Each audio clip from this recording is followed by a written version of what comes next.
Tem um outro contexto, que foi levantado por um profissional também, desse perfil familiar. Tanto o perfil dele como o perfil familiar. Então, eu quero listar para a senhora, só para a senhora fazer uma análise, se isso poderia, de uma maneira ou de outra, influenciar no comportamento desse garoto. Primeiro, que foi colocado vida sem futuro. Sempre foi colocado para esse garoto a possibilidade dele não atingir uma determinada idade. Segundo, culpar os pais por essa infelicidade dele não poder ter uma vida natural, como os outros meninos, tanto é que recentemente descobriu-se que ele também tinha diabetes, e aí começa um processo de não pode comer aquilo, não pode comer isso e tomar alguns remédios diários. 3, ser solitário. Foi comentado até por alguns vizinhos que ele era uma pessoa mais introspectiva e solitária. O quarto fenômeno, passar por situação considerada como gota d'água. Nós tivemos uma noite anterior, ele queria ir muito numa festa e foi proibido por causa das questões de saúde dele que eram evitados. E por último, o fato de ter a facilidade de ter armas em casa. Então este quadro que foi desenhado, que não foge muito da realidade deste rapaz, poderia fazer com que ele, dentro da sua mente, criasse essa vontade? Somente se ele sofresse maus tratos, isso poderia fazer sentido. Porque só esses fatos, isoladamente, com crianças, por exemplo, essas crianças que têm leucemia, que são tratadas pela mãe, têm poucos meses de vida e não se revoltam contra aquela mãe ou contra aquele pai, né? O que faz o parricídio são os maus tratos, que não foram identificados até agora. De maneira que esse planejamento do parricida, claro que eles estão a vida inteira querendo se livrar daquilo, então eles podem até planejar. Eles estão a vida inteira querendo se livrar dos pais, eles podem a vida inteira estar pensando numa maneira. Então esses dados que falam que ele disse que queria matar os pais, bom, isso combinaria com o parricídio, né? Mas é preciso dizer o que ele disse para esses amigos, por que ele queria. Será que o amigo escuta uma coisa assim e não pergunta por que você quer matar os pais? Ele nunca chegou roxo na escola, maltratado, machucado, né?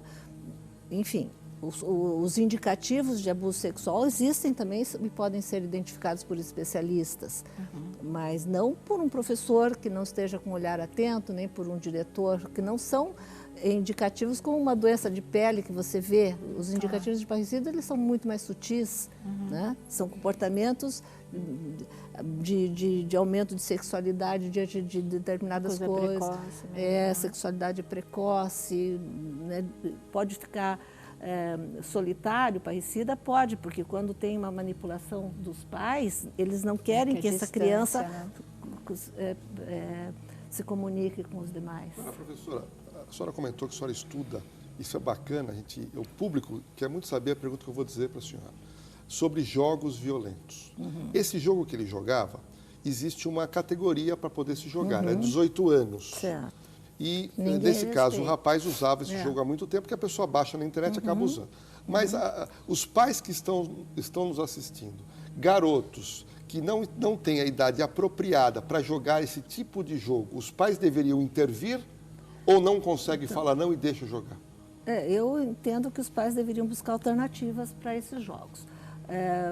Tem estudos com adultos, por exemplo, que mostram que o adulto que joga esses jogos violentos, ele sente como se ele fosse um artista, que ele está ali brincando de Bruce Willis e não sei o quê, então ele acha que esses jogos trazem muito isso. Você vira um dos personagens, você escolhe ele fica, vira um deles. E aquilo lá é uma diversão. Porque é diferente do filme.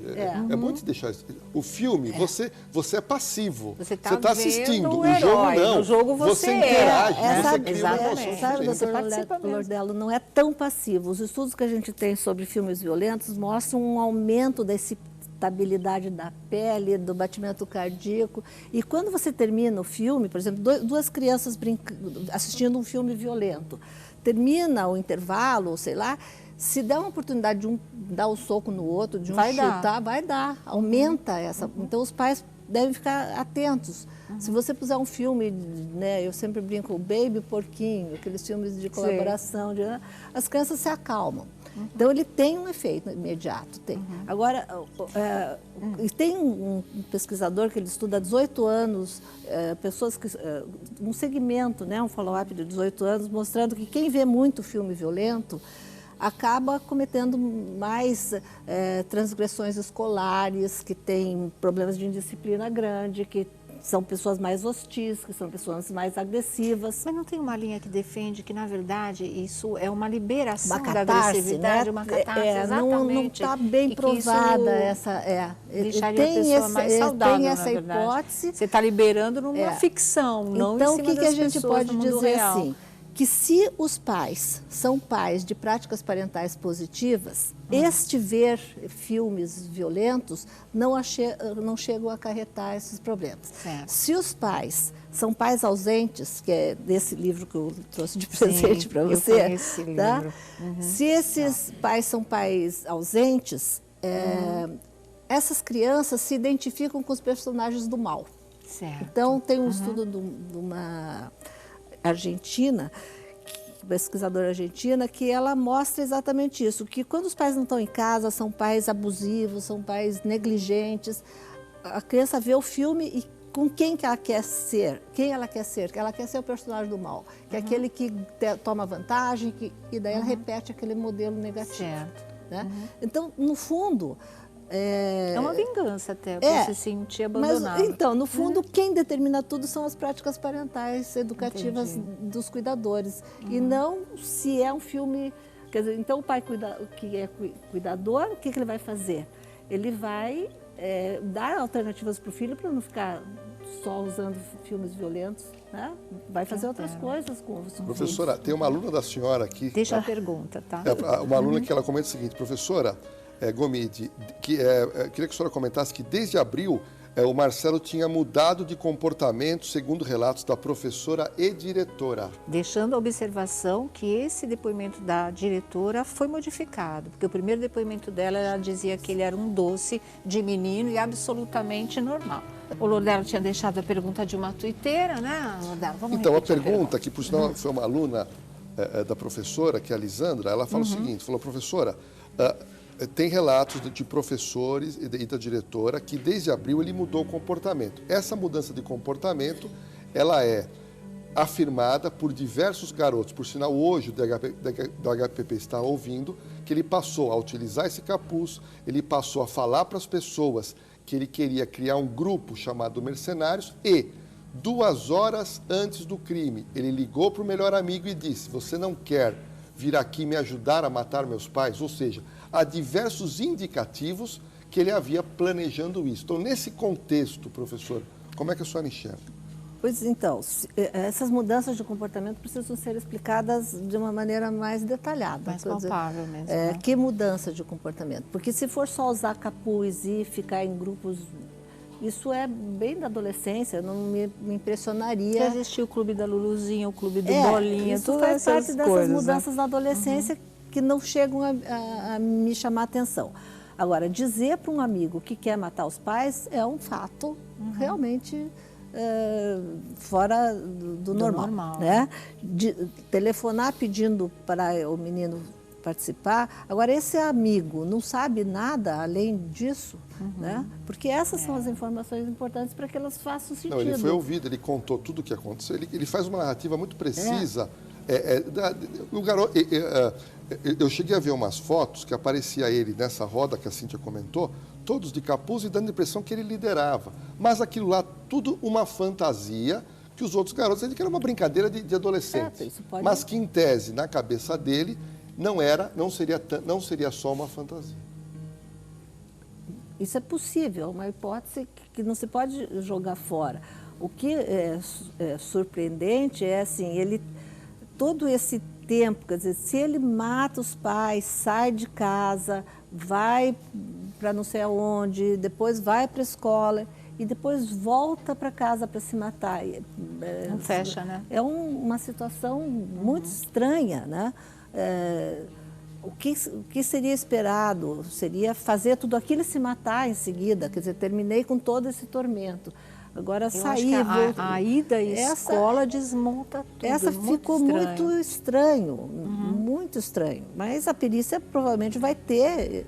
Agora, ainda se lavou a parede, ainda fica mais esquisito. Se usou luva, pior ainda, porque o crime é emocional, é um crime de paixão, é um crime de momento. Tem uma outra friteira aqui, a Simone Matos, lá do Amapá, Laranjal do Jari, ela conta um caso que aconteceu lá, na cidade de Laranjal do Jari. Ela falou o seguinte: uma menina de 12 anos matou 4 irmãos, um de 10, um de 8, um de 5, um de 4 anos a facadas, como a senhora falou.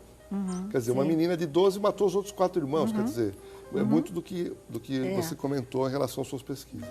Então o que eu estava comentando... Mas ela não foi para a escola assistir aula, voltou e se matou, ela, entendeu? É por isso que eu acho exemplo, esquisito. o crime do parricídio, como eu estava comentando com a Sônia, sobre a Severina, que é uma pernambucana, uma mulher que até no Brasil foi o primeiro caso em que houve absolvição do parricídio.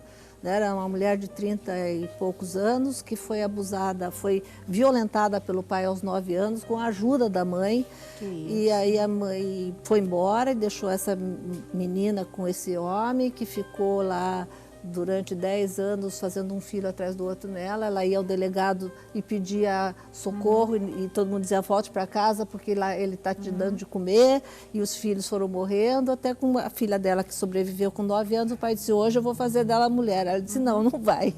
E aí ela contratou um jagunço que por R$800 que deu... Matou o pai dela. Então ela foi presa e essa história acabou sendo uma história muito típica do parricídio. Todo mundo entende que a moça foi violentada e torturada ao longo da sua vida toda e que pôs um fim àquela situação. Quando ele ameaçou fazer a mesma coisa Quando ameaçou, com a filha e daí dela, ela né? ela não se comportou igual a mãe, ela se comportou de uma maneira totalmente distinta. Ela foi mãe de verdade. Ela foi mãe de verdade, né? A gente chama de... Ela foi resiliente, ela sobreviveu, ela foi bonita. E o promotor do caso reconhece tudo isso, faz uma beleza de um parecer, dizendo que ela foi vítima de mais de 30 crimes e, portanto, ela deveria ser liberada. Quer dizer, ela foi absolvida. Realmente. É o único caso no Brasil? No Brasil, único. Nos Estados Unidos já tem outros. Posso deixar uma pergunta, Pode Sônia? deixar uma pergunta. Tem uma pergunta da Rosa que ela fala o seguinte: professora, Marcelo tinha interesse em parricídios, haja vista a publicação no Face dele de foto de Amityville. Indica algo para a senhora? Tá, que essa história ela vai responder daqui a pouquinho, viu?